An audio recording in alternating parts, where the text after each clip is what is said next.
Welcome to this retro content from Throwback Thursdays, whether it's from NoDQ.com, the Jeff Meacham Network, Casa D18 Studios itself, a Simple Man's brand, or the J. Hebert Studios, and anything to do with FTW Productions.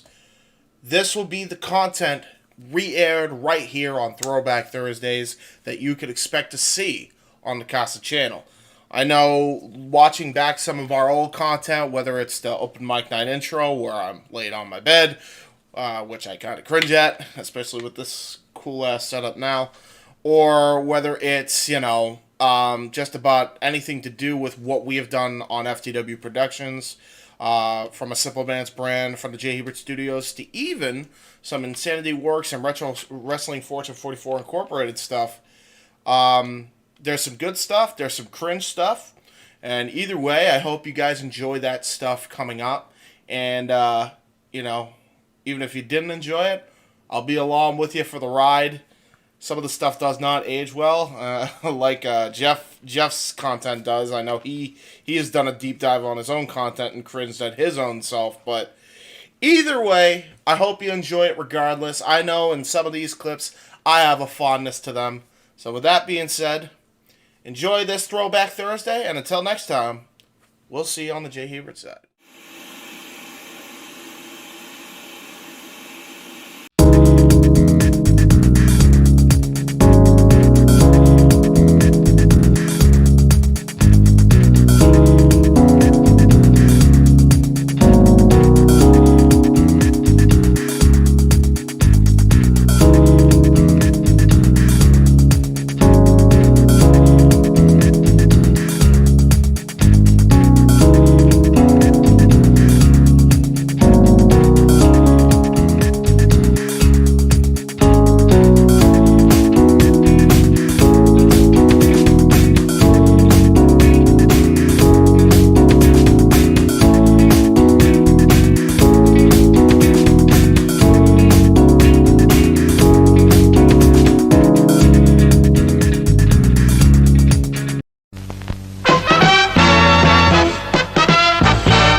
Now, preview time. So let's take a look at what's coming your way.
Casa D18 Studios, an affiliate of the Jeff Meacham Network, Multiverse of Media, proudly presents this retro content from the Jeff Meacham Network.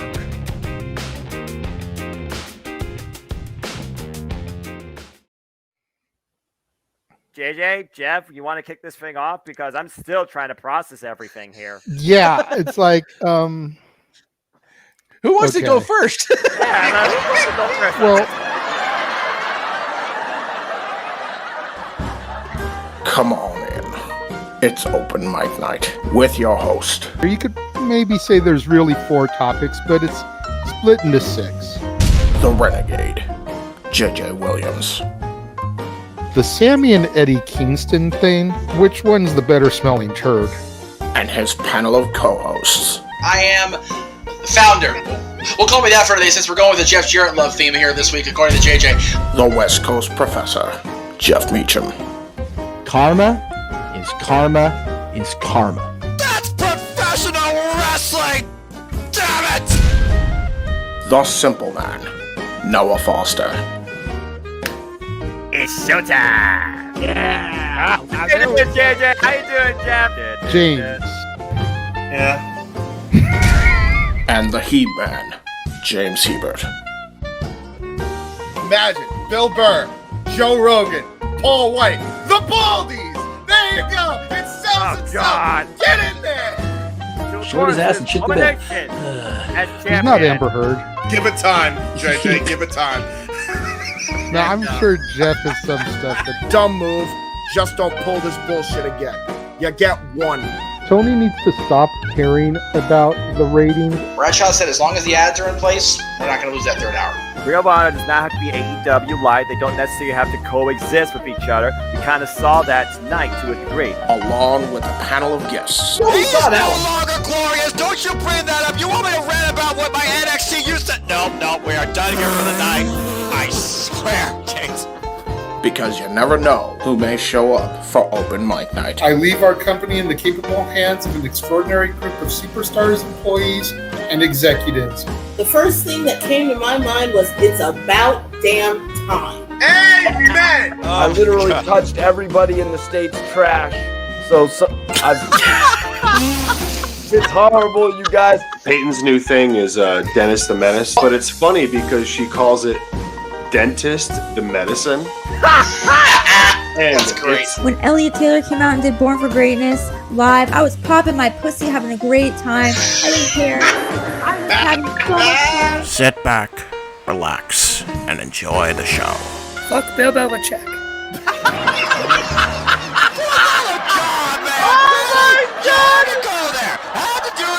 Football thing. We got it on wrestling, and then you bring in that shit. That's just how the thing goes off the damn rails.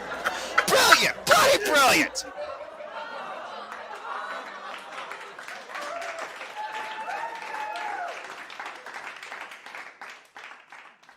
So for those of you just tuning in on the Jeff Meacham Network, first of all, welcome to Open Mic Night WrestleMania edition here on the Jeff Meacham Network. We appreciate your patronage here in the what is now being called Jeff Meacham's bar, because I got Stone Cold Broken Skull American Lager and I'm here for it. There you go. Yeah, dude. What the hell? So Ryan with the question of the night already on here, and I'm gonna go ahead and throw it up there. Was it so bad now that Austin was in the final segment? Oh hell no. No, hell no. But let me put this in perspective before we even get started with the questions. Anybody that's still here, I want you guys to leave questions. If you have questions you want to ask us, leave them there now. Leave them there now. We're on open mic night. We have no curfew. Let's go, boys. Keep leaving questions. Boys and girls, leave them down. Anyway, continue. And your question will get answered quicker if it's a super chat. Yeah, absolutely. Very much super so. chat. Super chat the night away, because we aren't going anywhere today. Quick thing from Kofi Kingston. Kofi tweeted. I already read it. Hold on. Did somebody do an Al Snow? I heard that. That was my brother leaving the house. Oh, no worries. God bless him for that. Oh, wow. Oh my God. Your mom in the way. Okay, Right, if we're gonna do this, I'm gonna have that fan in the face the whole time. So apologies if you hear wind. Good God Almighty, Stone Cold, Bro, the moment of my life, I got the fucking call. A Stone Cold Steve Austin dude, match. I can't believe I just did that. That's Jeff, still. Thank you, I love you. I can't put that on your resume, gentlemen. That was amazing. I fucking called a Stone Cold match. Oh Michael my God. Nikos with the his comment at the bottom there. Was Tony taking notes? Right. Yes, and listen. Look, as much as I hate this isn't even a knock on any particular company. What Tony Khan and Vince McMahon do for entertainment is completely it's like apples and oranges. It's night and day. Let's not listen. Tonight was pretty good. It wasn't perfect, but it was pretty good. AEW, what they do is very good. We can enjoy both. It's not that big of a deal. Now that said, AEW does tend to do a better job than WWE does, in my opinion. But tonight, especially in the main event. Boy, did they actually deliver. They actually gave the people what they wanted. They gave him Cody. As I didn't like it, they gave him Austin. They gave him, what else did they give him? Walter,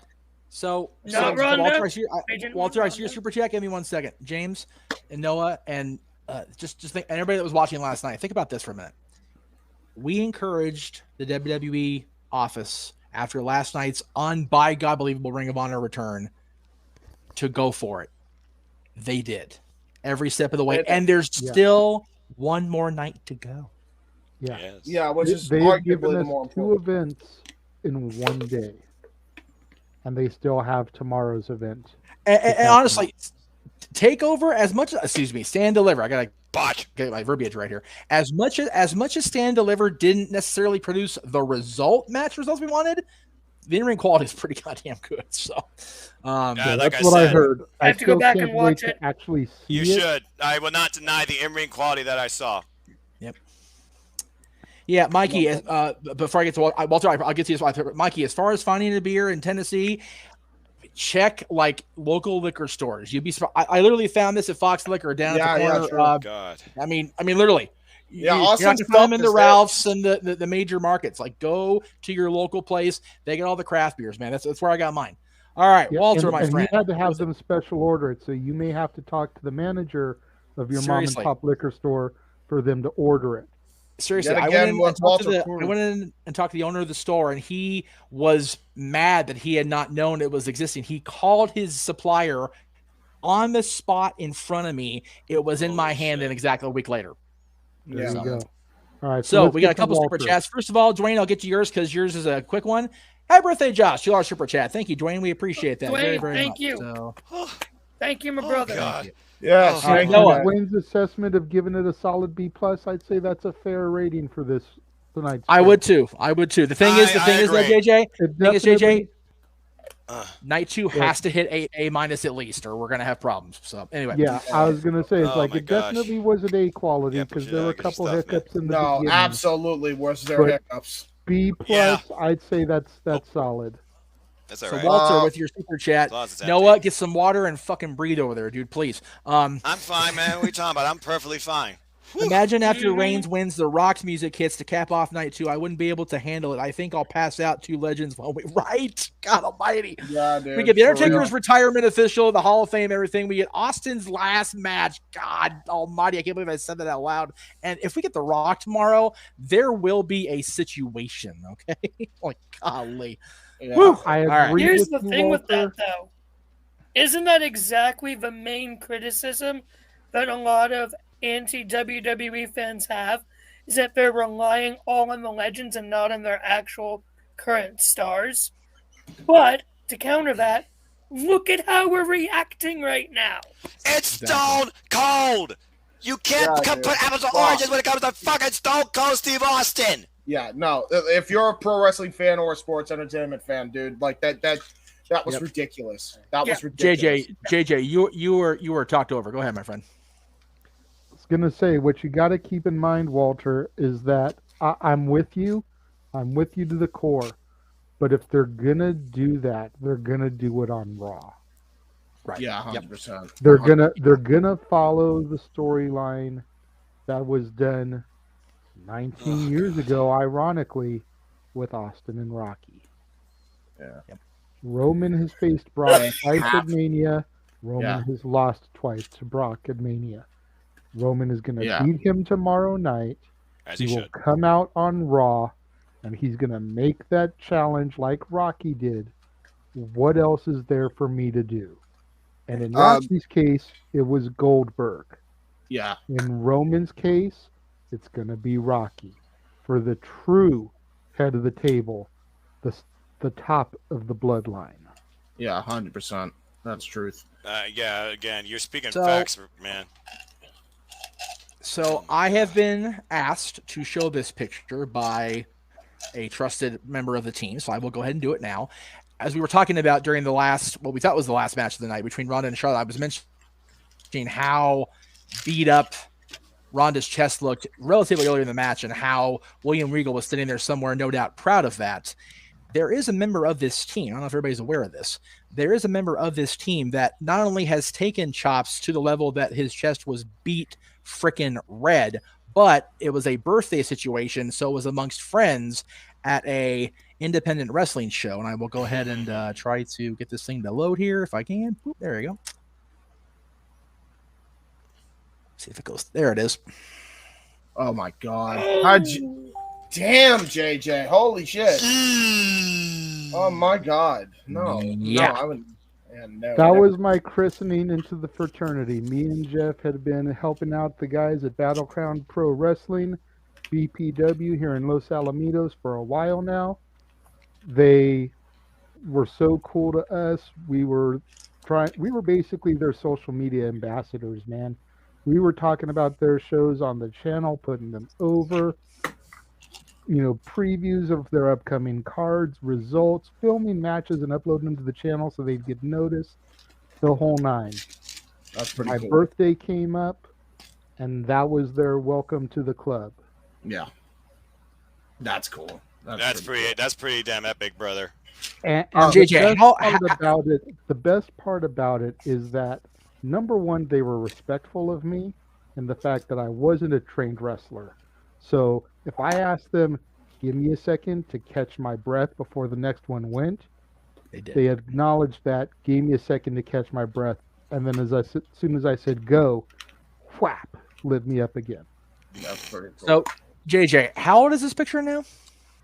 God, that's easily a decade. I just noticed my stupid ass in the background with the gaping mouth. Yeah, I saw you in there. I'm like, is that Jeff? Yeah, it's me with my. Let's see. I'm pretty sure that's the. Let me look at the picture again. Yeah, that's the early stages of the beard growing back. So this is 2012. The beard growing back after we did that 45 minutes of shaving after the Stanley Cup was won. That's easily a decade now. Everybody did the open knife edge chop to me, except for two guys. You can see the full palms at the top there.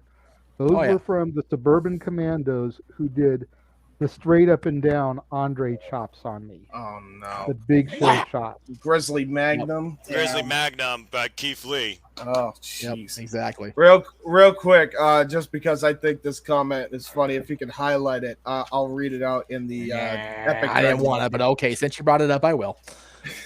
On the next episode of Wrestle Ball Z, the Battle of the Beef is almost upon us, while old man Hihachi McMahon unleashes his wrath of the Pat of the McAfee.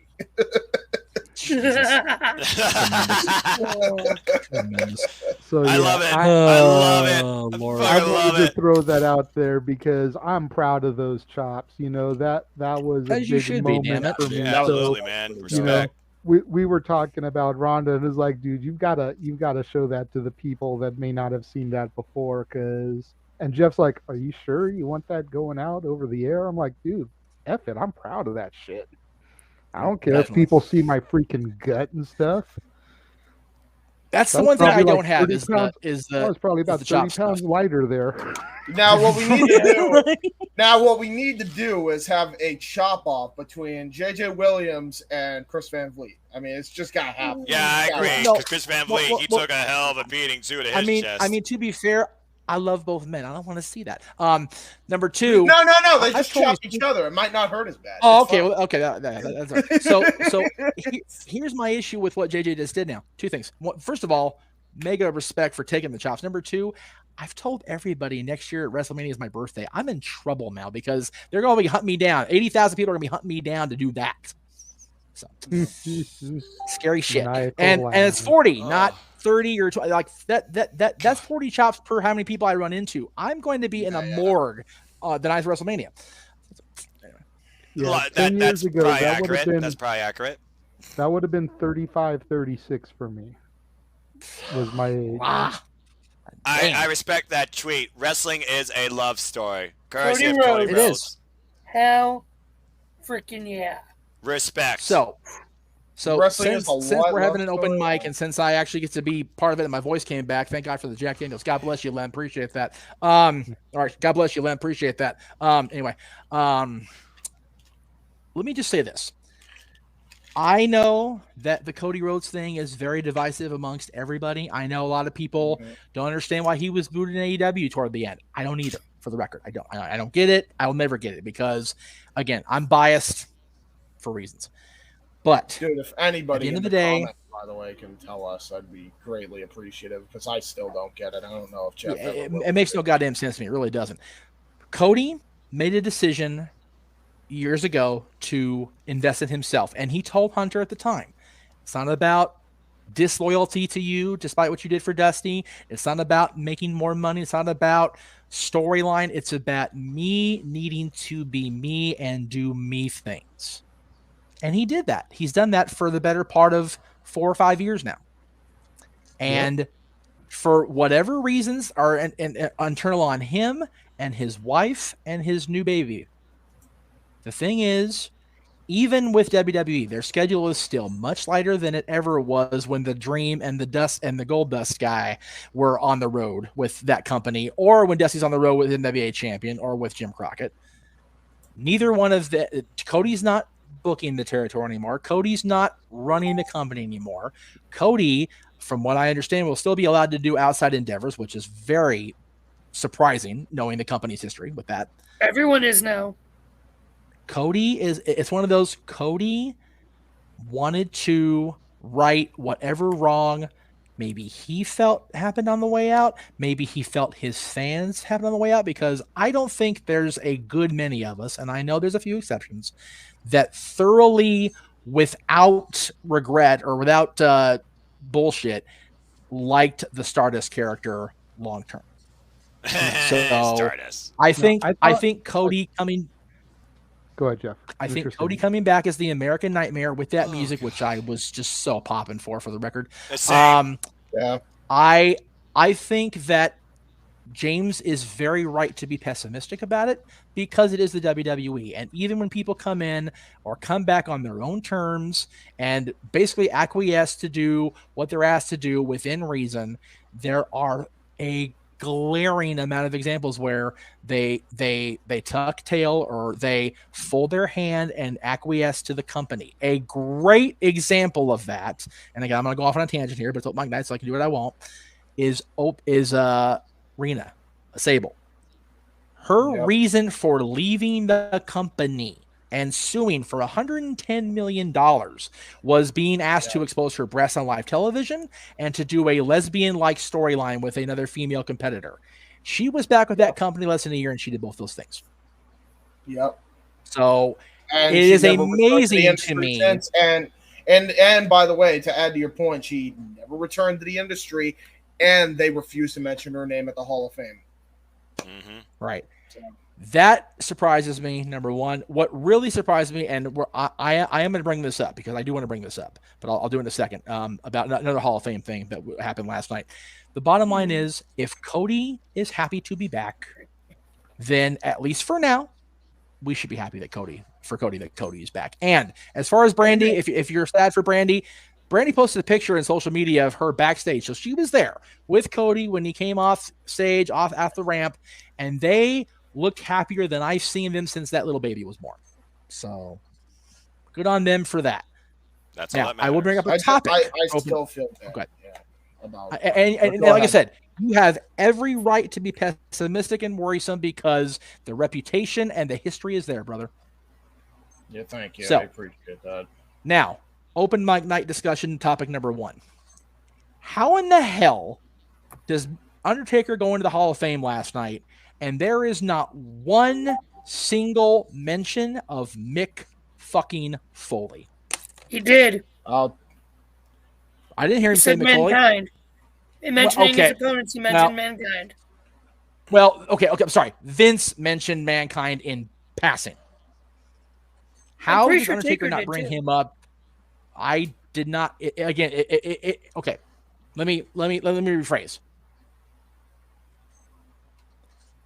Why How wasn't Undertaker get inducted into the Hall of Fame and not go long form like he did with Glenn, like he did with Hunter, like he did with Shawn Michaels, like he did with pretty much every one of his major opponents or his friends in the BSK that were mentioned? Mankind, Mick Foley, with all due respect to Yokozuna and King Kong Bundy and the late Giant Gonzalez and everybody, Mick Foley and his feud with The Undertaker pulled Undertaker out of the, oh my God, I'm sick of wrestling these goddamn big men every year funk. How do you not go long form with Mick Foley? And again, 30 years is a very long time. And I understand that. But Mick Foley should have been one of the big mentions, because Mick Foley's feud with Undertaker in 1996 into 97 was a savior moment. And I'll tell you why. Think about this, guys. And again, I'll let everybody have the floor on this after I'm done presenting the topic. But think about this. The end of the full feud, which lasted from WrestleMania 1996 until after WrestleMania 1997. So a year and 1 month feud ended when what happened? Undertaker defeated Mankind in a title match to defend the title and lit Paul Bearer's face ablaze. What did Paul Bearer do after that? He brought Kane out of hiding. So technically speaking, Mankind and his feud with Undertaker was the catalyst for the debut of Kane. How does he not go long form with Mick Foley? And I'm willing to say, whoever wants to go first, please explain that to me. Josh had his hand up, and so did JJ. But well, I think Josh. JJ, go ahead, man. We gave you the props. Please enlighten me on that. Josh, you'll go next after him. Okay. Before I get on to that one, I've had my hand up for a minute because I wanted to touch on the Cody Stardust thing. Okay, yeah. So I can barely see you. I apologize. No, it's all good. Stardust was never going to work as a long-time gimmick. We all acknowledge that. It was cool for the short term because we all knew that Vince wouldn't let Dustin be Dustin in order to have Cody and Dustin. So in order to have them as a team, you had to have Goldust and Stardust. Yeah. She there? Yep. Moving past that to your question about Mick. The one thing I noticed, and I was really trying to focus when Undertaker was rattling off his opponents. Virtually everybody he said, except for his BSK brethren, were his WrestleMania opponents. And Mick was never a Mania opponent. Despite how amazing and legendary their feud was, there was never Mankind Undertaker, Dude Love Undertaker, Cactus Jack Undertaker, or Mick Foley Undertaker at WrestleMania.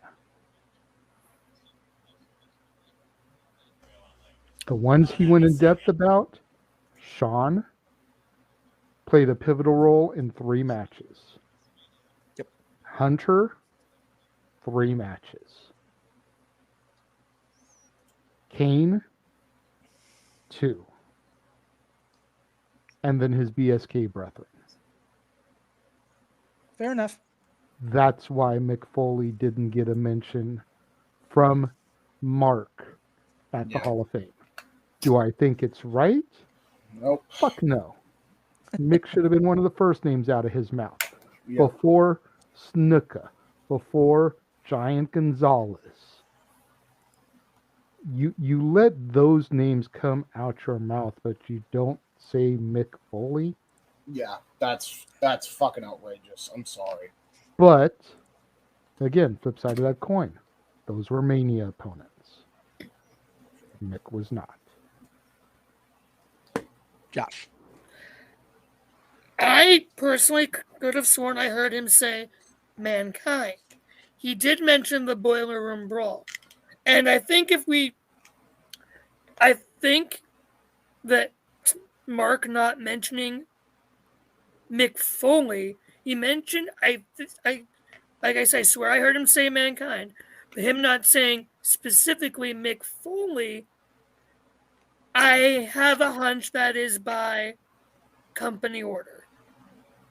Mick has, if you looked at Mick's tweets for how much he's been bashing the company lately, I would not be surprised if there was a little kibosh on mentioning Foley like there was on Stable. That's fair.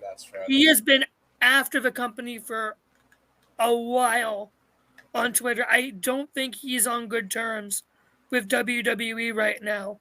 Yeah, you know why? Because Mick Foley cares about the future of the industry. That's why. Yeah, he is not on. I would wager to bet he is not on good terms with WWE. Because wasn't there a thing like talking about like he was gonna induct Vader or something? Yeah. At least Wikipedia was saying that, but that Vader was the only one with no inductee. Did something happen? And just saying Mick Foley. I have a feeling that is something more to do with that, personally, not just Taker not wanting to or forgetting. Because Taker mentioned Flair, even. And Flair's taboo is all hell right now. But Flair was a Mania opponent. Yes. So I feel like Taker tried to do what he could inside the Boiler Room Brawl, Mankind, but I feel like he couldn't get into Mick Foley, which the fact that Vince is going to tell Undertaker who he can't say, that must mean Mick has a lot of heat right now. Because did anyone see him at the Hall of Fame? No. Exactly. I think there is a big black ball on Mick Foley right now in WWE. Yeah, because he's the only one that has the fucking balls enough to stand up to Vince McMahon and say, "Hey, motherfucker, what you're doing ain't right." Yeah, that's so exactly why. That's my opinion on it. I'll be right back, gentlemen. I'll go and add to Josh's point while Noah went somewhere. I have no idea where he went. JJ's going now, but might as well go in and to add to Josh's point to a degree. All right, listen. I don't know whether Undertaker said it or not because I didn't watch it yet. That's the bottom fact. I can't speak on that. But what I can say is, if Vince is pissed off, the reason why he's pissed off is because essentially he was told the truth by Mick Foley, and Vince didn't like that very much. He didn't, and that's just the bottom line. And that sucks. But that's how Vince is, and you can, and everybody that may like Vince or is against Vince or is even indifferent to Vince, you cannot deny that dude is a petty son of a bitch. Agreed. Okay, like there's no other way to go about that. You know he's a petty one. We have seen him take this petty road before. This is not new. No. When he is told that, hey, the way you are playing with your toy is incorrect, then he gets all bitch pissy, and then he starts throwing a fit like a damn toddler. Okay, that's what he does. This is what Vince has done. This is nothing new. So let's not, at this point, it's like I could say I'm surprised. I could say I'm disgusted, and I am. Don't get me wrong. I'm not surprised, but I am disgusted. That much I am. But I'm not surprised. Vince has had a track record of this crap, man. He has. So. You're not wrong there. Unfortunately, when Vince has heat with you, you're basically dead. You are completely deceased. Look at what Hogan went through a few years back. When that tape surfaced of him saying, granted, a word he shouldn't be saying, but in the privacy of his own home, his own confines, his own surroundings to a friend, and then all of a sudden, Hogan's blackballed. Yep. And ironically, the same word, mind you. That Vince McMahon said. Thank you, JJ. I'm so glad you went there, bro, and I didn't have to go there for the upteenth time. I'm so glad you went there, bro. Yeah. Oh my God. Yeah. But all right. Yeah. So Noah, since you're back, what's your thoughts on this? We've been talking about Mick Foley not being mentioned at least directly by name by Undertaker last night at the Hall of Fame. He did mention, as Josh said, Mankind in passing, and he mentioned the Boiler Room Brawl being one of the trials that Vince had put him through over the years.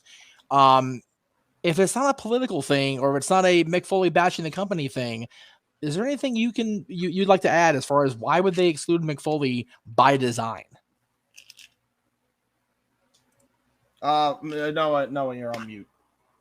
No. Oh, you're good. You're good. Am I muted now? Yeah, you're good. Yeah, you're good. You're good. Go ahead. Oh, okay.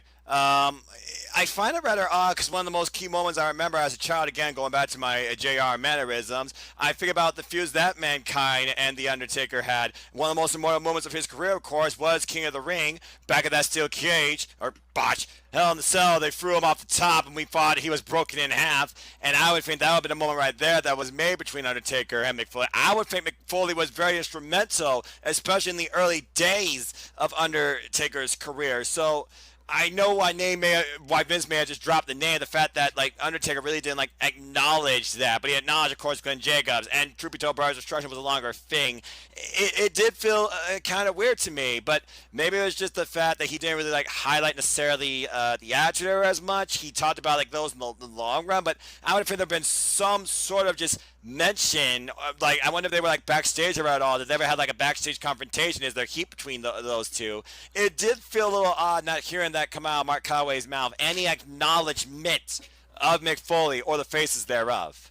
Yeah, well, do you think it's because the fact that he has been praising AEW and denouncing the WWE is the better one? It's possible, because I do think that Undertaker truly is one of those that if you say something else about somebody else that is more superior to this, and you dedicate your life to this, he might think that you're a traitor, per se. I mean, think about it. Triple H, still there. Shawn Michaels, still there. Vince McMahon, he's been there. So there might be, I feel like Undertaker at the end of the day is true to WWE, sticks to its roots, and doesn't like when people he may call friends bashing it. I don't know to say if Undertaker, for example, brought up the idea of these other companies, what they do, working together, it's all good for the industry.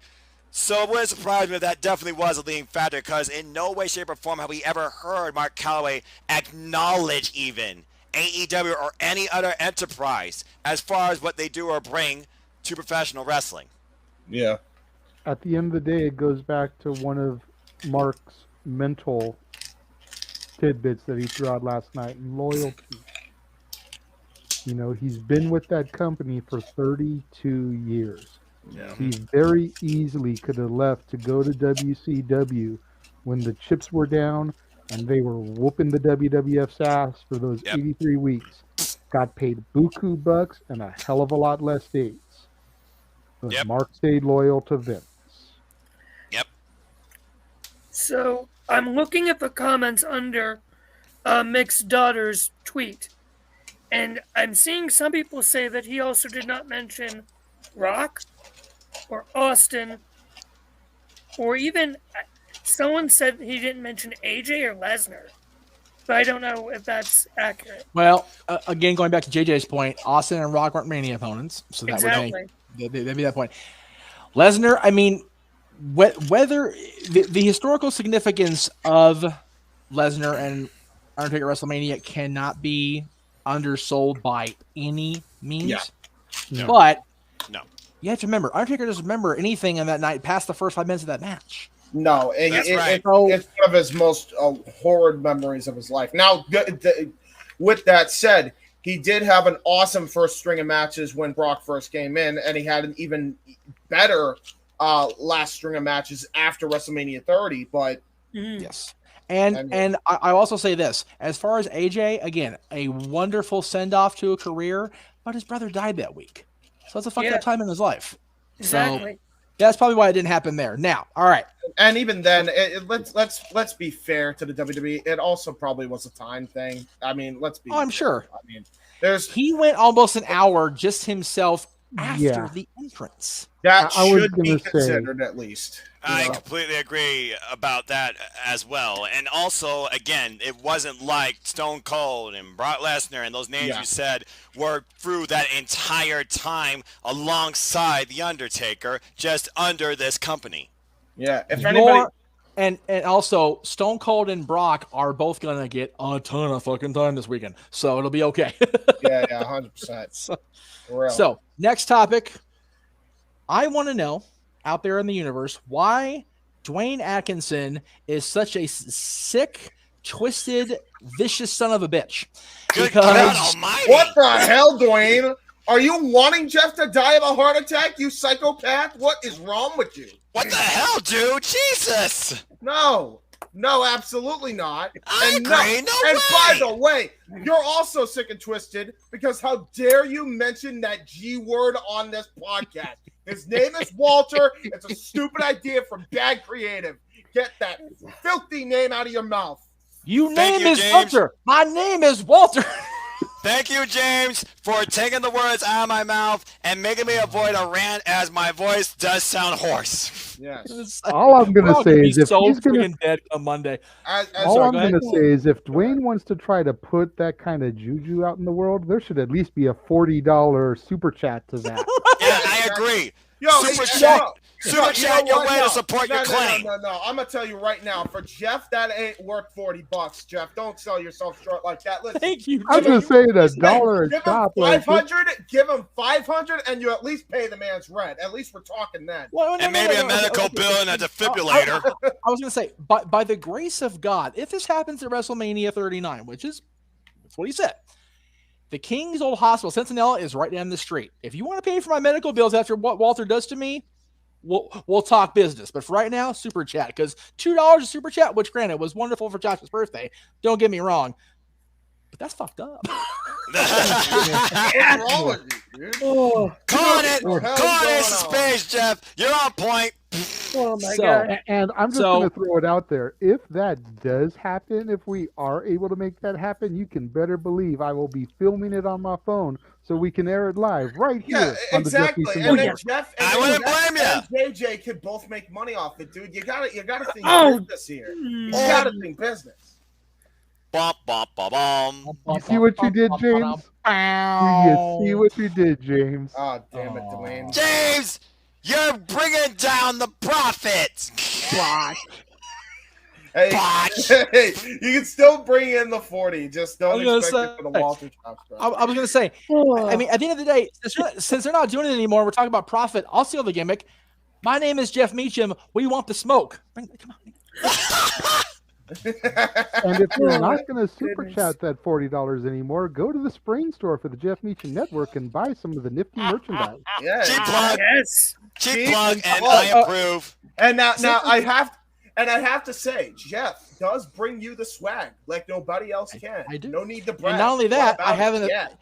I was going to say this for tomorrow night, but since the store got brought up, as of right now, new merch design.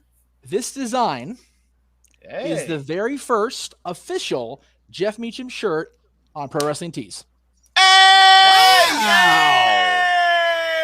Vintage Jeff Meacham Network. ProWrestlingTees.com/ Jeff Meacham Network. There you go. We are expanding beyond the screen to the most well-recognized wrestling T-shirt store other than WWE or AEW shop. Well, AEW shop is Pro Wrestling Tees. Just saying. Guys, botch. Shop AEW. Shop AEW. Shows how much merch I buy from them. Considering I had to get a new debit He bought his card. first WWE merch in a decade the other night, so come on. Oh, Lord. Go ahead, Jeff. Considering I had to get a new debit card thanks to Pro Wrestling Tees. Okay, yeah. I was going to address that, so don't move ahead in the plot, Josh. Anyway, so, I didn't know there was a plot. To choose your own adventure, he picked which way to go. There's always a method to the madness. Yeah. Okay.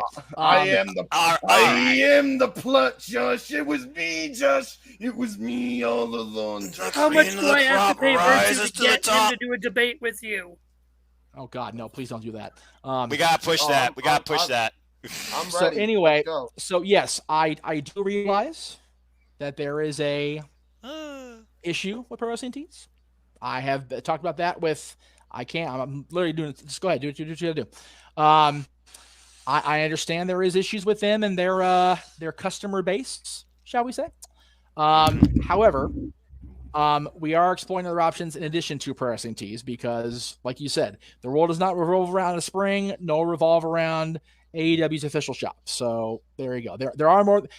Wrestling has more than one merchandise store. Right, Cody? Fact. Anyway.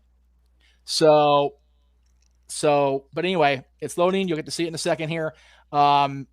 I just felt like, if nothing else, Pro Wrestling Tees has been one of the most well documented, high awareness branded companies in the world when it comes to professional wrestling. So there it is. There you go. So, all right then, good stuff. So there is the official. Again, it's gonna be this one. I've talked with the gentleman second from the left. We're going to have the Back to the Future logo shirt available, hopefully in blue if I can get it. If not, it'll be basic black like this one. The Dad's Not Always on Wrestling shirt. And once we get either a night determined, or if we're just going to have it be post pay-per-view, post PLE, that's fine.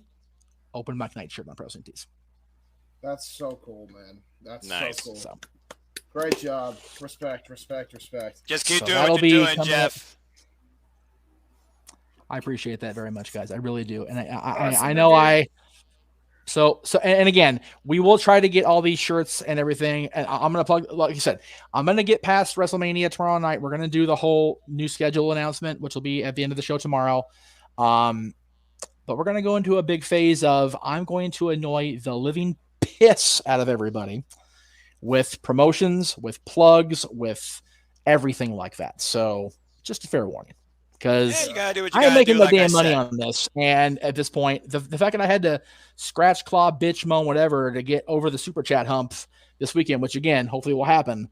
Yeah, we need to definitely get the merch out there and shill it. And again, I got to give Greg Cherry a major shout out. He, with the exception of a very few on my lineup, has designed all my shirts for basically peanuts on the money front, and God bless him for that. I love Greg. So go Greg Cherry brand on Teespring, and he's also exploring. He also gave me another website name, but we're gonna definitely look into that because I know their service is very good. The name is escaping me right now because I'm a beer and a half deep, and yeah. And I'm amped up because Stone Cold Steve Austin had a match tonight. We got to call it on the goddamn show. I still can't believe I got to live out my JR fantasy through Stone Cold Steve Austin. What the fuck life am I living? In real time, Greg is about to love me for this. Stone Cold. We actually. Oh, there you go. And that, you know what? That gets a solo. Hang on, Josh. Hold still. Yeah, please. Thank you. Yes. Amen. Thank you. Amen. Thank you, brother. God bless you. Thank you. Yeah. Ain't that the friggin' truth, y'all? Yep. You're damn right, the truth. Anyway. Hey, that means Bischoff, stop comparing freaking wrestling to politics, you idiot. No, okay. I get, and again, Jeff's kissing Bischoff's ass again. Here we go. I get the comparisons on that front, and again, to an extent. However, after getting to watch back the award show from last week, I won't say out loud because I don't want to get dinged on social media or the YouTube for bringing it up again. Oh, Lord. After what happened in Hollywood last week, there was it's a work, it's a big thing. It's like, y'all, this is 100% fucking serious. It's bad. But wait, you got dinged? Really? Not dinged copyright, just like, okay, let's not get too involved in shit that ain't your lane, Jeff. Exactly. It's really not. It's really not. On a variety of fronts. It's really none of my damn business. And it really shouldn't be anybody else's business except the people involved. And one person made it everybody else's business. Anyway, if that, for the wrestling people to claim that was a work, it's like, man, if that was a work and the fallout has become what it's become, then they pulled a Russo work themselves into a damn shoot and they're a bunch of dumbtards. So, I mean. Yeah. Mm-hmm. So. That's true. No argument. I'll just say that whole thing, I love the memes, though. The memes are everything with that. But you know what? But again, you showed the shirt, Josh. You know, it's a very good point because while everybody's focusing on what happened on stage during that particular part of the show, nobody is giving any props to Gaga for recognizing Liza Minnelli and getting her through what was obviously a fucked up moment for Liza because of how weak she is and how much she's struggling. Number one. Number two, nobody acknowledging anything that's really going on that's really important, you know? And that's unfortunate. And again, we've all been in relationships at least to a degree in our lives. And, you know, when your woman gets made fun of on global television, yeah, you're going to want to smack the shit out of the dude for it. Whether it, whatever happened in the past, whatever. But like Will has said, I guess we're talking about it. Fuck it, whatever. Who cares? Yeah, I could care less about So James. it's one of those where, you know, Will was big enough to acknowledge, number one, right away that he screwed up. And number two, rather than cause a shitstorm for the Academy and for Hollywood as a whole, which we all know is corrupt as a mucker feather as it is out here. Yeah. He resigned and stepped away. So whatever the board does on the 18th, it's like, well, yeah, do what you want. I'm already out. So I really don't give a shit. So he, again, we talk about this wrestling all the time. Our buddy Kate from Fightful is very big on this. Controlling the narrative. Mm-hmm. It got out of hand. He apologized and he reined the narrative back in. So whatever you want to say about it, at the end of the day, it's back under control, which is where it should have been from the start. Dwayne with another $2. He's working toward that 40 ever so slowly. Thank you, Dwayne. Appreciate it. I'll have more to say on the Indy Force if people want my take on it, because any reason no legacy wing was mentioned. Honestly, and again, JJ and I talked about this, I think, on our Hall of Fame thing earlier this year. We've all talked about this at some point, privately, publicly, whatever. Couple things. Number one, too many damn inductees per year. Agreed. Way too many inductees per year, which is why this was so good last night. So streamlined. Very well done. Number two, there's people in the legacy wing that should be in the main wing and vice versa. So it's a very, JJ, what's our favorite word? Subjective placement. Yep. Luna Vachon did not work back in time far enough to be a legacy inductee. Now, does she earn a regular induction? That's debatable. And I'm not even going to go into it long form there. But to just like, okay, well, we'll put her in so the fans will shut up. That's fucking stupid, number one. Yes. Number two, Lord Alfred Hayes. Maybe not everybody in the room, because I'm the old man around here. But with the exception of JJ, but I'll explain what I mean when I say that, JJ. As far as wrestling fandom, I'm the old man in the room. I grew up with Lord Alfred Hayes, which means he wasn't around in the WWF as his most visible personality far back enough to be a legacy inductee. He, I think, deserves his own moment in the Hall of Fame on the big stage, for my money. Then you have Vern Gagne, who never laced up a single pair of boots in a WWF ring. Yeah. He got stage time. He got his son to speak. He got the whole big push. Good on him. Yeah. And again, pro wrestling is real. Politics are at work. Who owns the AWA library and who showcases on their network every single day? Oh, that's right, Vince McMahon, because Vern Gagne sold his legacy down the river for exactly. Yeah. Again, You're not wrong. He's not wrong. I may be out of line, but I'm not wrong. The legacy wing, I think, is good for. You know what? I'll totally curve my spine and gray my hair. The legacy wing is good for anybody, honestly, prior to the era of, I'll say, the formation of WWF out of Capitol. Like Antonina Rocca, great example of that. Legacy wing. 100%. Yep. Bruno should be on the fucking main stage and like have his own night, like Undertaker should have last time. I agree with 2,000+ days holding that damn title, but I digress. And again, we've all talked about the Hall of Fame. It's come to the point now where you're going to get people up there that it's like, yeah, but. So again, the Hall of Fame, James has been very verbal about the Hall of Fame. This is all I'll say about it because I've been so verbal about it. Until it's in a diner, it's not legitimate. Let's stop pretending like it is. Well, number one, I think all of us have been, or at least if we haven't been there live, we've been a part of the early inductions where we had small, intimate buildings as opposed to the Amway Arena in 2008, which I was a part of. And everyone that was something. I was at the amphitheater.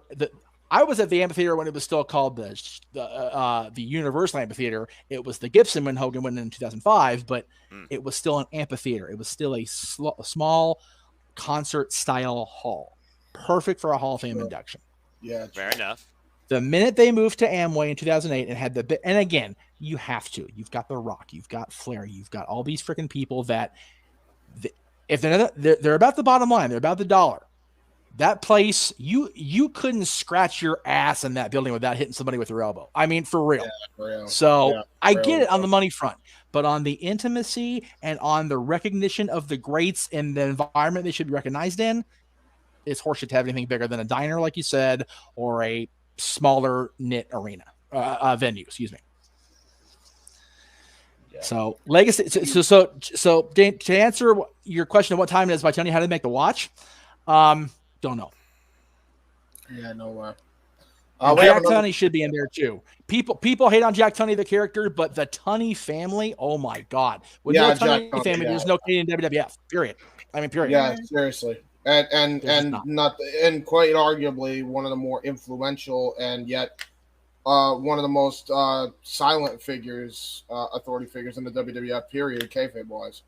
He is arguably the most reviled authority figure prior to Vince McMahon, and he didn't even do anything that bad, really. Just legit. I mean, on story, they all just hated his freaking guts. They all just hated his freaking guts.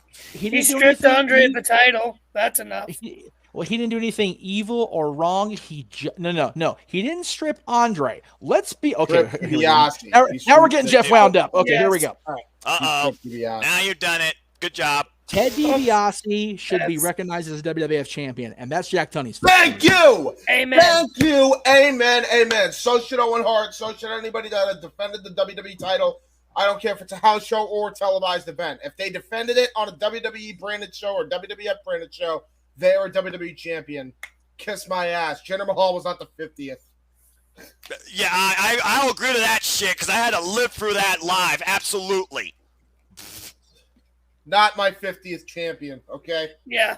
No. Bottom line. And if you have a disagreeing opinion, make sure you super chat. We'll pop it up. Yeah, please. Yeah, please. That's right. Oh, you want your voice to be heard? What? Then super chat. Oh, what you gotta say? Speaking of super chats, we've got Nathan Banks with $5. Thank you, Nathan. Appreciate that. Incredible Banks with $5. I read that most of Will's films have been placed on hold. Okay, so again, we'll go back to Will briefly. Once you're either voted out of the Academy or you leave the Academy of Motion Picture Arts and Sciences, it's real hard to get anybody to throw a bone your way because the Academy, politics, everything out here. So, yep. Yes, Jack, go ahead. I just want to bring up that the whole resignation article came out yesterday. Take that for what it's worth. Right. Yeah, that was. Listen. I have to bring this up now because the super chat's a thing. Oh shit. Okay. with Will. Hey. If you're really okay. With Will, the reason why I think that he deserved everything he got and then some is because the bottom line is he smacked a man. Because he said words. I think Jim Carrey put it best than anybody else could have. Yep. And it was a freaking disgrace. And ultimately, it was for a comment that he himself has made back in 1991. You remember your own ball jokes that you made when you were promoting French Prince of Bel-Air? Because I sure do. You don't have a high horse to stand on. But no, you had to because your wife rolled your eyes. Mm-hmm. And again, if you watch that segment, Will's laughing, and I don't give a shit what she says. Even Jada chuckled at it for a brief moment. So until she rolled her eyes. Until she rolled her eyes, and then Will Smith acted on that. Let me explain something to you all, okay? Because doesn't want her having another affair. I have been through this, and if I never get a woman because I won't do what the hell she tells me verbally, motion-wise or otherwise, I'm perfectly happy with that. Because I went through it once with an ex that I personally thought was freaking abusive to me, and I am perfectly okay with never having that happen again. What Will Smith did, while it was still his fault, okay, take it from a guy who's been through this crap, okay, it was still on him. But, man, that smug look she gave as he is crying on stage. I have never hated a woman with more goddamn passion in my life than I saw when I saw Jada Pinkett Smith because I hate her and women like her, and I have no problem outright saying that. I cannot stand women like that. Sue me. Seriously. Someone very well might, James. Oh, well. I think it's fair to point out at this point that the views of the panelists on the Jeff Meacham Network do not necessarily represent the views of the and I agree, with that. If nobody else agrees Good with idea. that, I'm not saying Good disclaimer. Yes, is what it is, kids. And again, it's called a cover your ass moment, James. Yeah. So it's one of those where, again, one of my favorite quotes my dad introduced me to, and I've heard it so many times over the years by so many people: opinions are like assholes. Right. Everybody, within reason, unless you're a medical anomaly, everybody has one, and they usually stink. Yeah. So but there you go. It's keep that in mind. Whether you agree or disagree, I may sound like, and I know, by the way, I sound like an asshole. I just don't care. I just don't care. Like Mr. Anderson would be proud of you, James. That's right. That's right. No. Okay. Mr. Anderson James would be proud of you. Anderson. Okay, there. Oh, that's right. I forgot. Exactly. I'm sorry. Exactly. No. Now, I will say as well, like, and again, this is just my personal experience. Oh my gosh. I listen. There are brilliant, awesome women out there that are just awesome people. My mom's one of them. I know, Jeff, your mom's one of them. Let me make that very clear as well. I guess I am covering my ass a little bit, but no, for real. Like, there are awesome women out there. This is not just a shot at every woman. I just don't like women like Jada Pinkett. I don't. Again, ultimately, Will Smith still did the action, but man, like, I can't stand the fact that she just has this smug look. Like, finally, the dude has balls. Like, right. That fucking look. I will never forget that look. Again, it just that if you're a Star Trek fan, and I appreciate y'all if you are, because y'all are dorks like me, it's Kobayashi Maru. No one scenario there. Zero. Yeah, there really wasn't. There's a no-win scenario there for anybody, because Chris didn't write the joke. He was just presenting an award. So I just hope at this point we can now move on from the Academy to the Alpha Academy, because Jesus Christ Almighty. Yeah, baby, there we go. Good transition. Hey. Very nicely done. By the way, Jeff, at some point, show. I got you. Show the tweet I sent. I got you. Awesome. Noah. James. Yeah, I got your message, brother. I got you. I'm trying to open the tweet. Excuse me, all hell. Yeah, I have a tweet right here that I meant to mention earlier, but I didn't get a chance to. Well, I vaguely did earlier, but never on open mic night. Gotta call out Mr. Quizlemania fame boy, Greg Cherry. Uh-oh. Ruh-roh. Oh, man. What? What are you doing, Josh? Jeff already knows the tweet I mean. Josh, proceed with caution. Jeff already knows where I'm going with this, looking at his face. I do? No, I don't know. If you saw Greg's tweet earlier, you know what I mean. I didn't see Greg Mr. Greg Cherry tweeted out earlier. Hold on. And I quote, as Josh now reads his tweet. Greg said, Mike the Miz won at WrestleMania wearing black and gold. Must have been a nice feeling wearing winning colors. Oh my God. Why? Excuse me for a second. Josh. Why? Damn. What's with Greg? Why? James, because I'm about to set up a storyline to get ready for Wednesday. Oh, God. Gotcha. Okay. I'll maintain. Man, this boy crazy. I don't care what you tell me about narrative. This boy crazy. I'll maintain. Hey, Greg, for when you see this, because you probably will see this, because Jeff is probably going to show this to you. Oh, Lord. You still had Cleveland boys picking up the W. And because guess what? That's the only black and gold W that you guys will be getting the rest of the year with Mitch Trubisky. Oh, no. Because even Jacoby Brissett can kick your butts. Have the Jack Daniels ready. Thank you. Okay, we're going. Let's go. I'm so glad I actually, universe. It's funny you mentioned that, Josh, because I actually just got a response from Greg Cherry. His response was this. Oh, shit. That was his response. That's it. That's jeez. Yep, Josh just started something that Greg's going to finish. I'm counting on it. Mm-hmm. Boy, you Greg crazy. Oh, boy. Disclosure. Right. He's pulling at Kevin Owens. Boy, He's pulling at Kevin him. Owens, and Greg Cherry's just going to stun him. That's God. I love Greg to death. He is my bro. He is my guy. But he's a Steelers fan. I'm a Browns fan. We literally had a bet on the Super Bowl this year. Yeah, how'd that work out? Didn't work out for either of us. Yeah, I was about to say. You both got the short end. You both got the short end of the staff there. You both got the shaft. Wow, damn! This is very. I may not watch it, but I damn sure So can I will call say it. two things to that, Josh. Go ahead. I will say two things, Josh.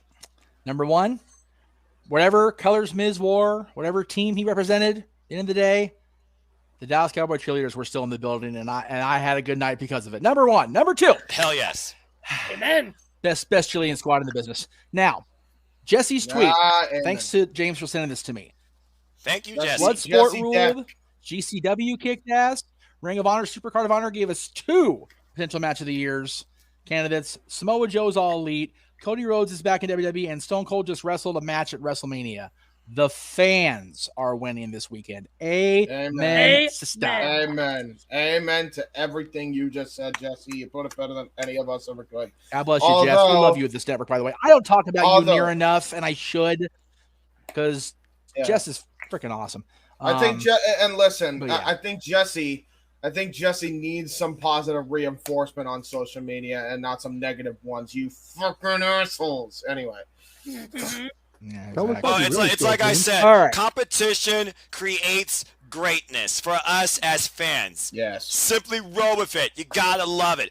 AEW, WWE, GCW, NJPW, Impact Wrestling, NWA, insert wrestling name here, no matter where you've been, what you've seen this damn weekend. Just simply shut the fuck up and enjoy it, because everybody is bringing it. Yep. Noah, I will drink to that. Yeah, amen. That's it. Yeah, there we go. That's it. So I'm not totally a negative asshole, guys. I told you. Right. and let me just touch on what you brought up earlier. No, just most of the time. Yeah, I'm a miserable prick, but not quite 100% or without question, right, JJ? I know it's your network, Jeff. You got another topic for us?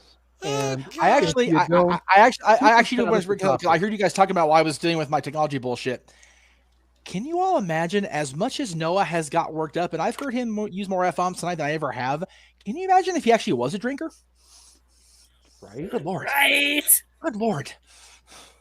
That's the passion of this business. Just saying. Yeah, true. Y'all are kind. Once Noah gets big enough, Noah needs to go and commentate a show during WrestleMania week and hopefully not get himself kicked in the balls like Sean Ross Sapp did. Did that happen now, this weekend? Denise Salcedo kicked him in the balls. And okay. I was going to say they're buddies. Okay. I was like, wait a minute, what? Okay. How long has she been waiting to do that, man? I have no reason to make anybody angry. Damn, though. Literal years. Is there, I know there probably isn't legit beef, but I feel like there's some legitimate, the way they made it look, it was legit. That's hilarious. Is what it is. It's freaking hilarious. You have to remember something about Sean, and again, I'm gonna get in so much trouble. So you have to remember, Sean and Denise are both very much products of their own work, hard work, both of them. I remember Denise being on Xbox podcast. Big fan. I love Denise. I love her to pieces. Sean and I got wound up into each other by complete accident over shit that really didn't even get wound up over. But he's wonderful. I love Sean. He was a major reason why Greg Cherry's on Quizlemania a couple weeks ago. Mm-hmm. So he's forever in my prayer circle for that, because he was a huge part of making that a reality. And Greg was so tickled to be on that. So I don't have it queued up in here, but Just to help Jeff's sanity, let's not try to have him deal with this slow ass computer nonsense. Yeah, please, I completely no more agree. links. I only wanted to do that because Jessie was important and she deserves some positive. And Jessie, and again, there are so many people like Jess on social media, especially on that godforsaken cesspool that is Twitter, that tweet nothing but positivity and get shit on for it. What really irks me is when they feel the need to respond to the crap. It's like, no, rise above that crap. It just exactly. And by the way, I totally understand where Jesse's coming from sometimes because man, some of these people just ridiculous. But I maybe this is what it is, like, because you can tell somebody that, but like I think what's more needed in Jesse's case is like some damn reinforcement, man, because like she deserves it. This woman has gone through damn hell and she made it. She made it to the other side and was able to be a revolution. Props to her for being there, man. Like that's awesome. There are people on Twitter especially, but social media in general, that are going through a lot of the same medical type shit or personal life shit or whatever that don't put it out on blast necessarily, but then when somebody else that for whatever reason they resent or get wound up at or whatever, they attack. And what I find so reassuring about this great big universe of ours, and I mean the actual universe itself. I have always, and most recently, much more so, believed in the law of attraction, that what you put out there in the universe, you get back tenfold. Yes. If you are somebody like Jesse who can go through the ungodly amount of bullshit and still rise above and be a positive cheerleader for AEW and even for WWE, as much as we all crack on WWE versus AEW when you're one side or the other. Totally praise WWE in some cases. She is wonderful. And there are other people on Twitter that, are having life shit and choose to be negative, and their life has gone completely in the. So, that's karma doing its thing. That's the universe doing its thing. And I'm here for that. So that's why I've tried so hard, be it here, be it on my social media, especially with my kid, who everybody has seen my kid grow up in the last, as of this coming Monday, 14 years. He's grown up on the air with me. So for me to have to continue to, be a negative asshole out there, that doesn't come back on me at all because I don't give a fuck. It comes back on him. Again, it's one of those things where you either are acceptable or happy with the way you act and the way you think and the way you broadcast out there, should you want to broadcast out there, and then it comes down to, okay, I see this, am I going to follow suit? Am I going to lead by example? Are you a leader or a follower? Are you an asshole or a class act? And some people, they thrive off that negative energy and want to encourage that. That's the downfall of humanity as we speak. Jesse Davin, people like me, us in ATW, we're all fans of our own design. We all have our own opinions, our own outlooks, whether we have an older mentality or we have a newer mentality. You're casual, you're hardcore, you're independent, you're deathmatch, you're an entertainer aspect, you're the athletic aspect. The bottom line, everybody has their own perspective, but bringing down one another when you don't agree with it doesn't do anything but add more shit on top of this already negative society we live in. Just enjoy life and enjoy wrestling. Yeah, and for real, like, that's crazy. And on top of all that, let me just be here, full exposure here. If you're gonna be a dick, own it. Like, be out there, be like, yeah, you know what? I don't like this. I don't like that. I think you're a piece and actually have the cojones to be out there and be about it. Don't wait in the shadows or, in the weeds or whatever. And, vague book this and vague tweet that. If you're going to be a negative ninny, at least have the cojones to be a negative ninny out there with full blast. Agreed. Well, actually, live by the sword, die by the sword. Jeff is not encouraging negative rationality. No, I'm not. But if you have to, then fucking do it. And you feel you're right in being that, then realize you're setting yourself up for disaster unless you find a way to realize you are wrong before it's too late. And also, be true with who you are. And if you're not a wrestling fan, admit that you're not a wrestling fan. Not say you're a wrestling fan and completely fake it, and then get on people's cases for being wrestling fans and claim that you're a wrestling fan yourself, even though you agree with Jim Cornette, which you never did because you were never a wrestling fan. Hi, GOC. How you doing? Oh, God, here we go. How you doing? James just blasted somebody. I did so well not making it personal because there are people I could bury. No, I was a good boy. Seriously. I was a good boy. I have personal issues with her. I know you can shove it as far as I'm concerned, but that's another story. Thank you. Most of y'all in the room know who I'm referring to individually anyway, so I'm just going to let it pass.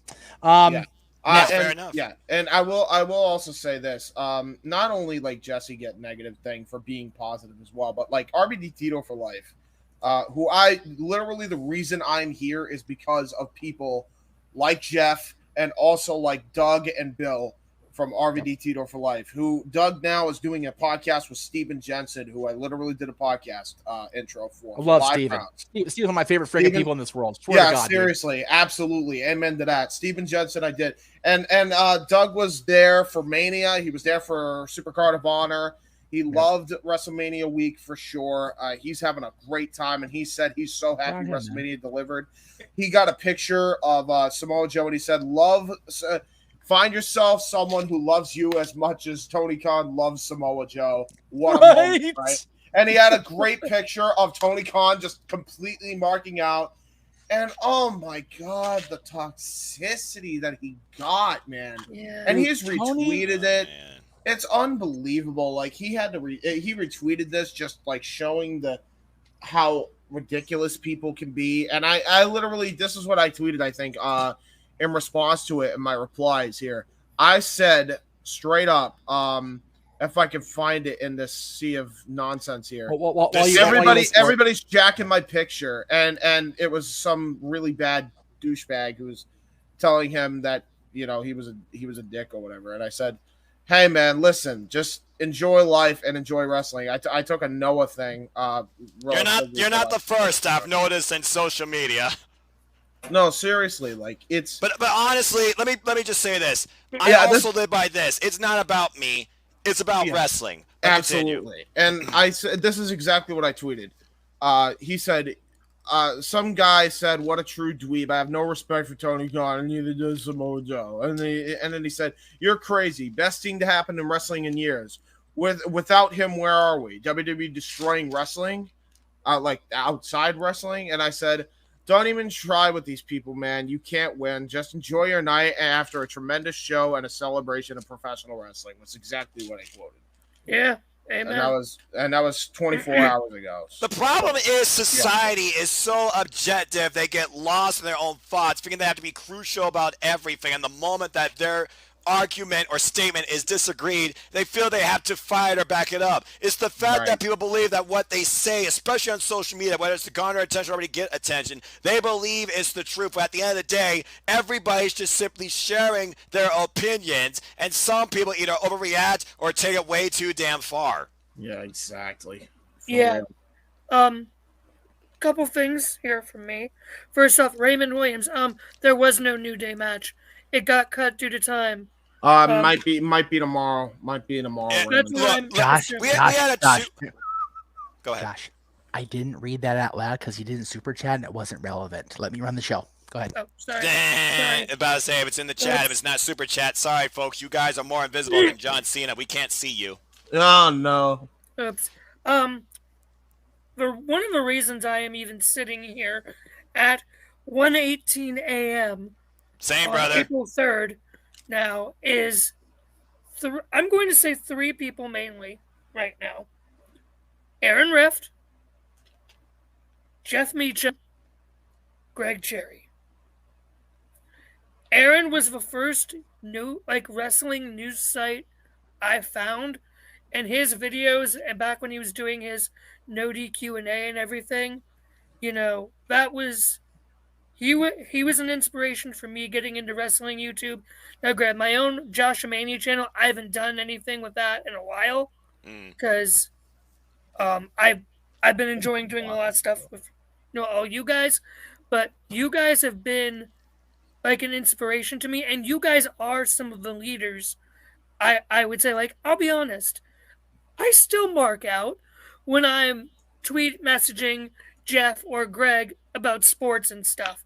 I still mark out that I'm getting messages from these guys.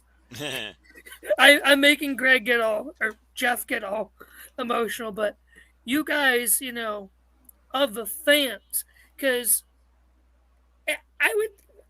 I'm apologize if this sounds off, but like there is, sort of the like the major reporters like Sean, etc., and Dave, and then there are the ones of us who are with the fans in the trenches. Yeah. Like Aaron, like Jeff, like Greg. Amen. And and you guys still are the standard bearers for the fans, I want to say. Amen. And Amen. You guys are what helps, I think, keep us as fans. And again, I still do mark out whenever I'm messaging Jeff or Greg about what's going on in NFL and sports, or if I'm giving, Jeff shit about the Cowboys and everything, which he rightly deserves. Thank you for Amari Cooper again. Well, I'm sure you'll take that. Hey, Cowboys haven't done shit during free agency because their owner's being a douche.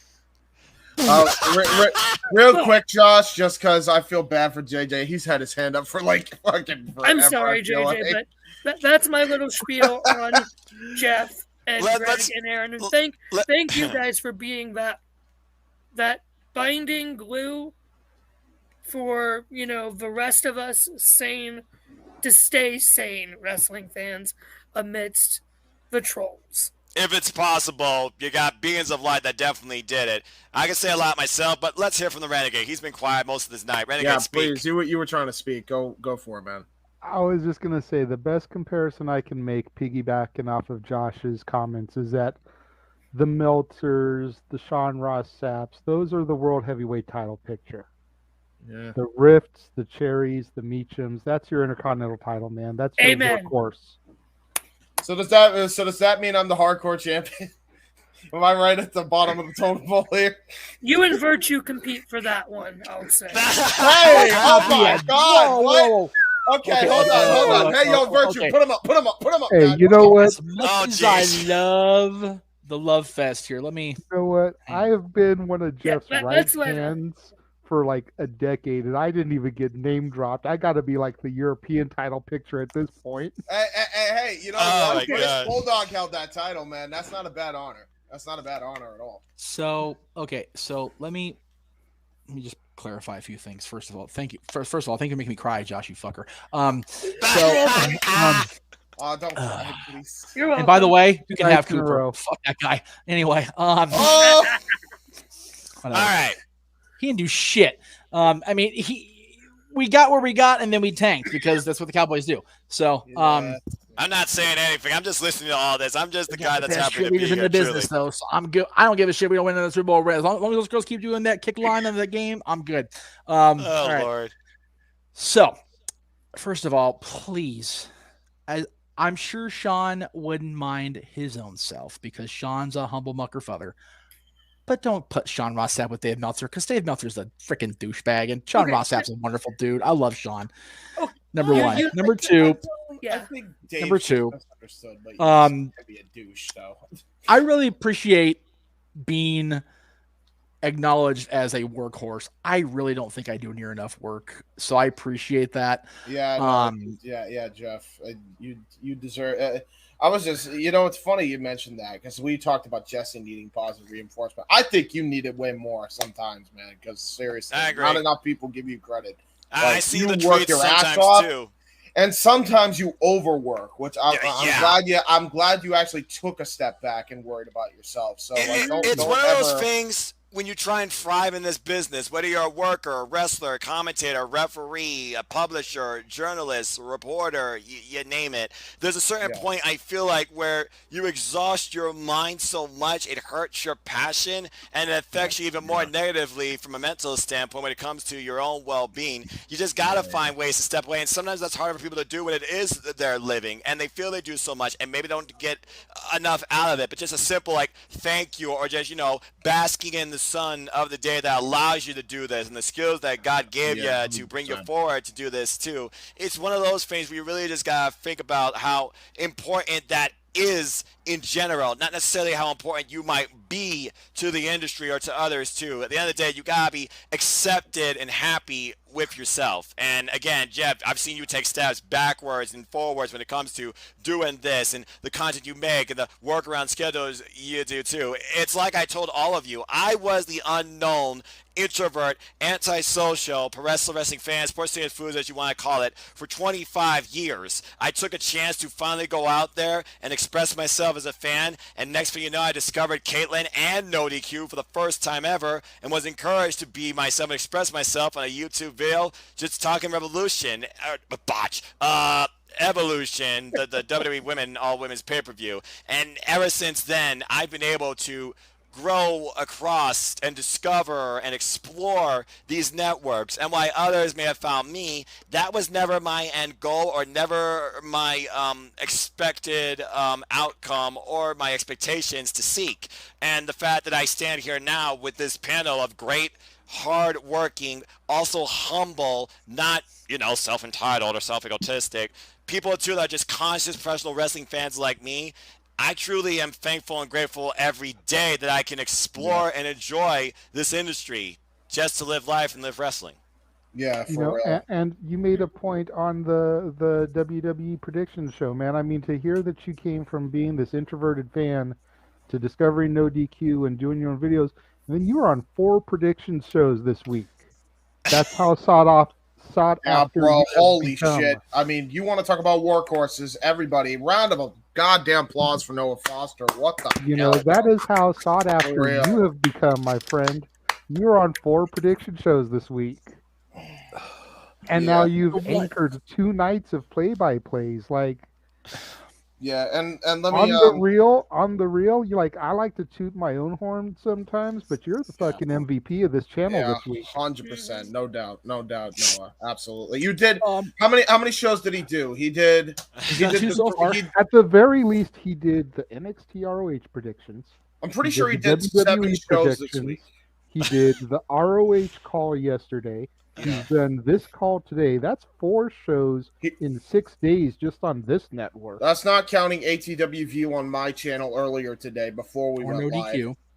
And NoDQ. And he was also doing I believe something else earlier in the day before we went for ROH Supercard. So yeah, Noah was a workhorse today. Plus the other 3 prediction shows he was on this week. That's like 10 things he's done this week. Yeah, for real. I was just talking wrestling. That's all I thought I was doing. So I mean, I just and he still works a regular, not in front of this damn computer screen all night week job. So God, I mean, yeah, and I'll put this in perspective as well, because I don't talk about it often, I don't think, but I was also very introverted. Had wrestling not entered my life, I don't think I'd be where I am today, and I don't think it can't be understated that without Jeff and without people like Jeff, man, I don't know where the hell I'd be.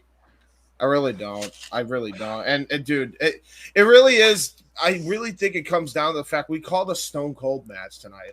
I would have never dreamed that was never in my life would I thought I'd be living out my own fantasy of doing commentary through one of my heroes matches. Stone Cold Steve Austin.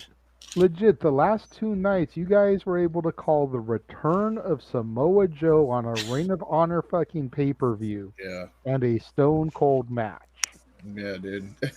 Now, just to make Jeff laugh a little bit, because instead of him pulling a punk, I'm just going to keep crying. That's cool. Jeff, you may continue now that everything's put into perspective. We went from a mental health awareness message to ultimately appreciating pro wrestling and those that have helped us discover it. It's something that needs to be done. And Jeff, out of this panel, I have probably known you and worked with you the longest, so I can give you that workhorse title. You have been instrumental in me getting to where I am and bringing me back into the fold. And yeah, I watch you sometimes stutter step, and you drive don't me drink too much. freaking nuts sometimes with your flakiness. But at the end of the day, you push yourself so hard that you crumble. And then you need to take a week, 2 weeks, a month to Jeff. put yourself back together. Jeff, when you were overheated, you thought you had a concussion, but when you were overheated like that, I made it a very big point because I don't know if anybody does it enough, but like I told you, bro, don't worry about open mic night. Just worry about making sure you get some damn rest. That was the first thing I said. Absolutely. I was like, dude, don't even focus on that. I'll message you at 10:30 if you think you're good. You tell me then. Right now, don't even worry about it. Don't even worry about computer shit. Don't even do any of that. Because, like, seriously, as a person who has gone through exactly what you went through, man, as a person that has gone through exactly what you've gone through, I've taken a large hiatus on YouTube myself. I think that's no secret. If you know me long enough, anybody that's actually on this chat from my channel, anybody knows I took a long hiatus, did the same thing. And I was told the same thing, and that really helped me. So I felt that you kind of needed to hear that. So, like, just remember that. And anyway, as I said, now that we have everything in perspective, Jeff was trying to speak, and everybody was just like, well, let's appreciate Jeff for a minute. Yeah, let's appreciate Jeff and encourage the idea that your mental health matters, and it's okay to be a pro wrestling fan. How about we just let Jeff talk on his own fucking channel? Do you have a topic for us, Meacham? Jeff, I have been trying. I tried like 3 times. I have no fucking idea what I was going to say. I don't have a clue what I was going to bring up. I got absolutely nothing, but I will say this. And I'm actually going to wrap it up because it's 10:30 for here. It's 1:30 for most of y'all. Let me just say this. JJ will know this little inside baseball here. When I walked into that apartment that he lived in for so many years in Long Beach for the very first, or Lakewood, depending on what side of the apartment you were on, I walked into there and 2 people, one person that lived there, one person that was visiting as a friend, marked out like I was Hulk Hogan or Austin walking into that place. Yeah, damn. I'm more emotional right now than I was then. I'm not even from a fucking lie. Thank you, all of you. And thank you if the people are still sticking around, because God bless you guys. We've been through 2 days of calls and a week of predictions, and we're still on the air. God bless us. I said it earlier, and it's one of those things where, you know, when we started Extreme Mayhem back in 2002, with Aaron and our other co-host at the time. Yes, I turned down another notch. I can still hear it in the headset, buddy. Sorry. It's one of those. We didn't set out to do commentary. We didn't even know what the fuck we were doing. Like, we really didn't. All we knew was we had a platform that Aaron offered us, and that Aaron wanted to have something going on, and you know, back then the word podcast didn't even exist. It was just an audio show, and that's what Extreme Mayhem was an audio show that was uploaded directly to the NoDQ server for almost 2 years, you know. And after that, we did another 2 of the video show, and a year later, Talk Wrestling was a thing, and here I am 15 years later still doing that show. I can't even properly put into words how much this means to me, how much what everybody has said tonight means to me. And no, this is not the beer talking, because the beer is long since sobered out of me. All the tears coming out of sobered my ass up. So no, don't be sorry about that, because there's still more beer in the can, so there will be more later. Oh Lord, fair enough. I'm gonna make you cry one more time. Fuck you, Josh. Blunt force trauma, whatever. I don't honestly, and again, we all talk about, especially in the last 2.5, 3 years with all this bullshit going on in the world, how much mental health has become so important, because we've all been isolated. There is a reason that solitary confinement is the worst of the worst because people lose their shit when they're confined by themselves. So it's one of those where, as much as I've lamented, at least at first, the idea of my son's education being over a computer screen, as much as I lamented people that have to do the jobs that they actually enjoyed going to the office to do in front of a computer or at a desk, had to do it from home because they had no other choice. Having the ability, and it was by sheer dumb fuckery luck that I started back on YouTube and it formed the Anchor.fm part of my podcast presentation 3 months before the shit hit the fan. Like literally, New Year's Eve 2019 going into 2020 was when I came back, and it was the most opportune time I ever lucked into in my goddamn life. Because over the last 2.5 years, I've been able to bring JJ back into the fold. I've been able to live through seeing JJ reunite with a lost flame who I had not met until recently. So I've met in person. We're working on that next week, hopefully. But is encouraging him to do the lift thing, do the driving thing, and focus on this and expand and nurture his creativity as a wrestling discussion personality, as a media movie reviewer personality, because it's what he's passionate about. It's what he wants to do. And for somebody to have somebody in your life that encourages them and is a significant other and is encouraging them, and the fact that that's happening, as you say, Jay, because I came into your life over a decade and a half ago, and actually almost 20 years now, if you figure. And really, whatever NoDQ and I started that ball down that mountainside, God bless you all for sticking with us a lot of time. 20 years in October, for the record. Good grief. I can't, like, all the praise for me was fucking wonderful. I'm not even going to lie how much it meant to me.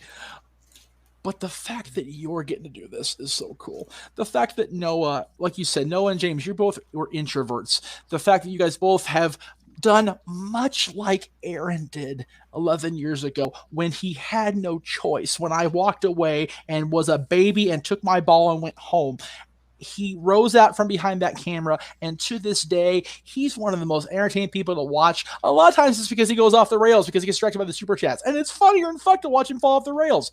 But he's one of my best friends in this world, and I love him dearly, and I cannot fucking wait for one of two things, either for all of us to get together out here next year or for their wedding in person with the big ceremony, because I want nothing more as far as my outside of wrestling life than to stand at that pew next to that man and watch him marry the woman he loves, the woman that has completely changed his life and made it so much fucking better. And then Josh, I mean, my God, Josh, you make my heart sore saying shit like you mark out on me, talking to me on Twitter DM. Dude, I mark out for everybody that wants to talk to me because I'm just me. It's like I'm this fat little ginger kid from Canyon Country, California, and JJ will attest to this because it's documented. During the run of Talk Wrestling, I would go to Union Station almost every weekend downtown Los Angeles to travel on this transit to go to his house. I think there was maybe 3 trips where I did not get stopped for a picture, an autograph, a discussion, something. And every week my mind would go, I know I'm in LA, it's a major hub, but what in the hell is it's me? I'm not Hogan. I'm not any of these people that does this. It was just so weird. And to have it happen in 2022, the weekend of WrestleMania, I'm overwhelmed as fuck. Yeah, dude. We brought Jeff. I'm so sorry. I didn't even mean to overwhelm you, but I don't know why it all came out. To answer the question in the chat room, I sure hope we find out soon if it's 2 nights or 1 night, because it's going to cost us a fucking fortune to do Mania next year if we do it. It's 2 nights. They announced today in the package. It's 2 nights, Jeff. Yeah, it's 2 nights. And I can honestly say, in my 30 years as a pro wrestling fan, this is the most fucking fun I've had my entire life. Yeah, 100%. Okay, so 2 nights of Mania at SoFi Stadium, plus events at the Crypt, Crypto.com Arena, plus so RIP my family's wallet. Cool, very good. RIP Jeff's my gonna have tax to start return. charging for those autographs that he gets stopped for, so he can Right? afford Shit. a ticket to WrestleMania. Retrospective is a muckerfuther. Anyway, Ain't that the truth? Before we let me sign off, just- I know. Go ahead and say what you're going to say. I have something I saw on Facebook that I'd like to bring up regarding tonight's show before we wrap up. But go ahead. You're in the middle of a thought. Well, no. Josh also has something to say. I'll go after JJ. My thought was going to wrap up, so JJ, go ahead. Oh, I was just going to bring up somebody in a wrestling group that I posted their comments on tonight's show, and I wanted to see from the panel here if we more or less agree or disagree with what they had to say. Go ahead. The person said that night one of Mania is in the books, and after a slow start, business picked up and delivered.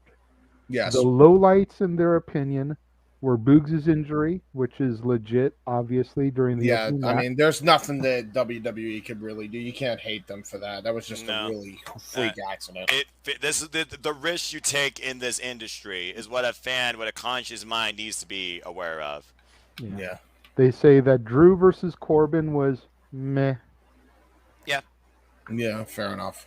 And that Charlotte versus Ronda was a snooze fest, but was placed perfectly as a cool-down match between Rollins, Rhodes, and Austin and KO.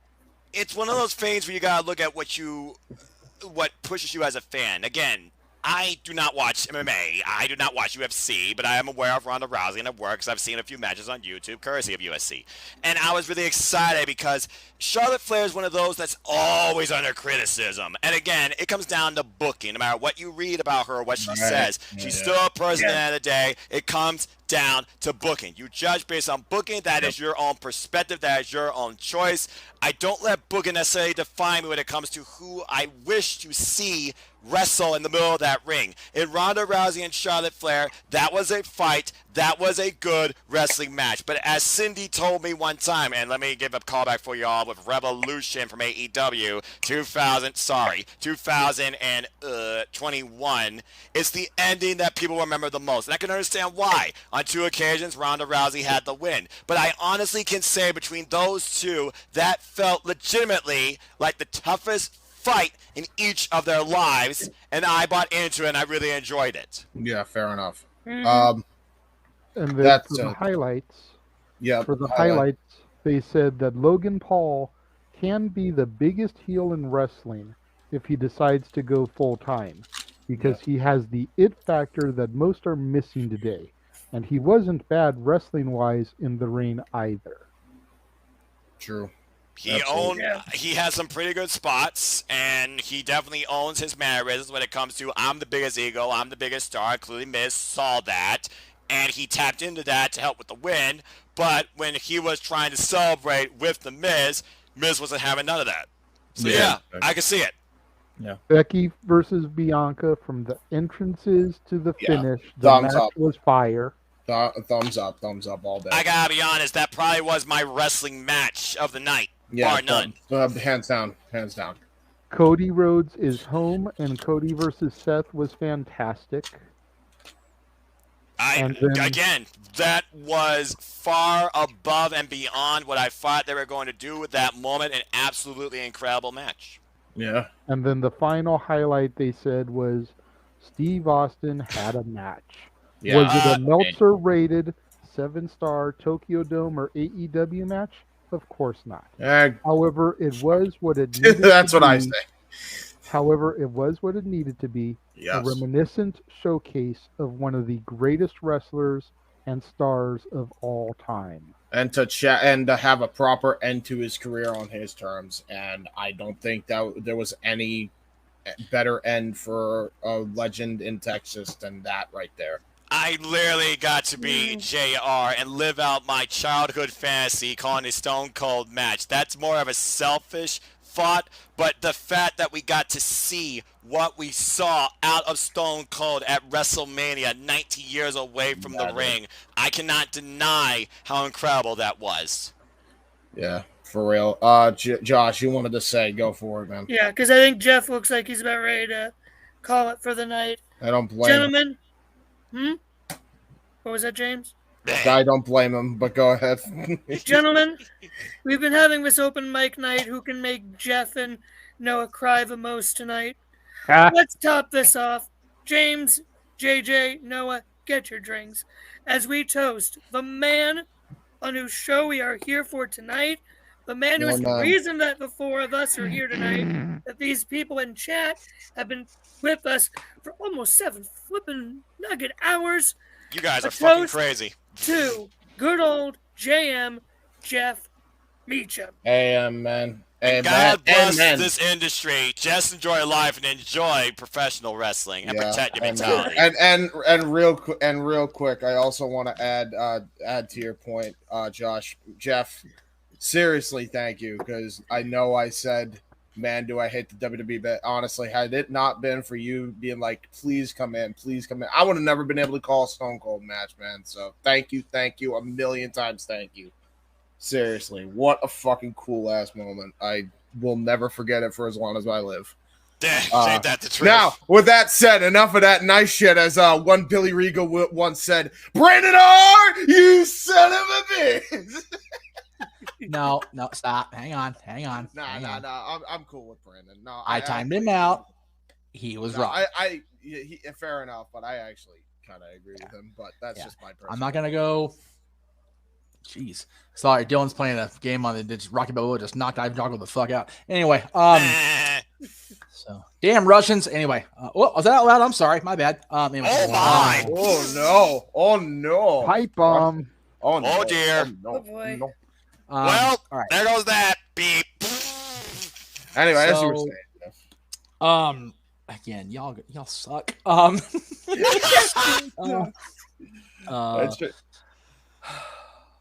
wish to God I'm not Teresa's now, because I'd be a blubber mess, and my sister's house would be a million times worse. Especially for my. But by the way, I know it's actually your birthday now in most parts of the world. So happy birthday, Alana! I love you, little one. I can't wait to see you again. Oh, I miss my nieces. I miss my sister and her family. And I haven't seen this mucker feather, next to JJ in too damn long in person, which irritates the shit out of me. The last time he and I hung out in person long term was because we was forced to by a goddamn false positive into COVID. So that clinic can still kiss my big fat ginger ass. But he and I are gonna get together and we're gonna do the thing soon, and I can't wait for it. Gonna try to wrap it up here as best I can here without losing my shit completely. Everybody that's still here, thank you. Everybody in the room, especially, thank you. Mikey, I know you and Dory were here for WrestleMania, so thank you for being in the chat room. Thank you, everybody that was in the chat room. Thank you for all the super chats. Like I said, dude, if I can get paid in May, that would be so fucking cool, because I can go to Vegas and not worry about a goddamn thing all weekend. I still be worried, but that's a whole different thing. Well, I don't have to drink, smartass. He doesn't gamble, so. And I don't gamble. I hate just test gambling.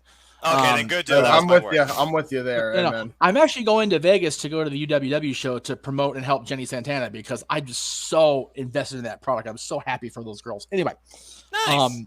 So I get paid going to Vegas and not have to worry about bugging my folks or anything. God, just make my little ginger Twitter heart pet, whatever the fuck I'm trying to say.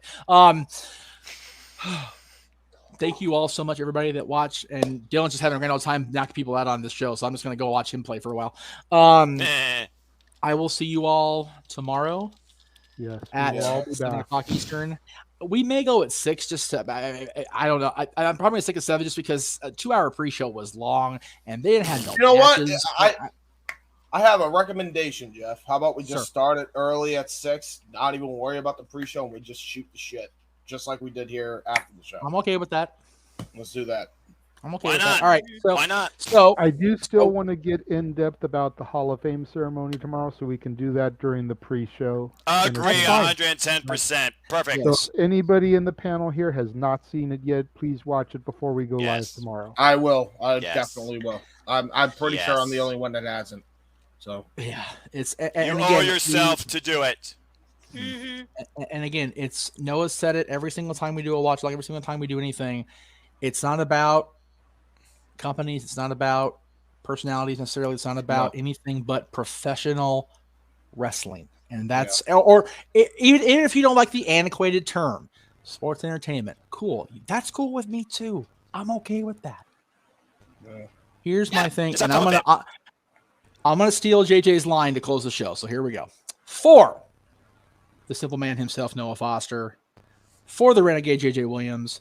For our favorite foul mouth mucker father James Hebert.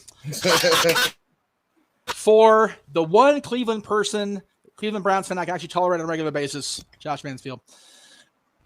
I am Jeff motherfucking Meacham. This is the Jeff Meacham Network, and we will see you guys tomorrow for night 2 of WrestleMania.